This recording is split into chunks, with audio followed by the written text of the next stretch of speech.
নমস্কার বন্ধুরা, তো আজকে আমি তোমাদেরকে রান্না করে দেখাবো ফুলেশ্বরী ডাঁটা দিয়ে কুমড়ো দিয়ে আলু দিয়ে একটা চচ্চড়ি। একদম ঘরোয়া। দেখো, ঘরে যদি তেমন কিছু না থাকে তাহলে এটা করে নিতে পারো। দেখো, প্রথমে আমি তেলের ওপরে দুটো কাঁচা লঙ্কা আর একটু পাঁচফোড়ন দিয়ে সেটাকে নাড়িয়ে নিলাম এবং তার উপরে দিয়ে দিলাম কেটে রাখা সেই ফুলেশ্বরী ডাঁটা, আলু আর কুমড়োটা, এবং তার উপরে নুন দিয়ে একটু নাড়িয়ে ঢাকনা চাপা দিলাম। তারপরে ঢাকনাটা খুলে আবার একটু নাড়িয়ে ঢাকনাটা চাপা দিয়ে তারপরে হলুদ দিয়ে আবার একটু ভালো করে নাড়িয়ে নেবে। পরিমাপ মতো হলুদ দেবে, হলুদ দিয়ে আবার একটু নাড়াবে ভালো করে।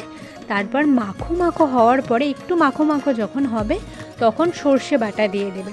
সর্ষে বাটা দেওয়ার পরে জল দিয়ে সেটাকে আর একটু নাড়িয়ে নিয়ে তার উপরে চিনি দেবে।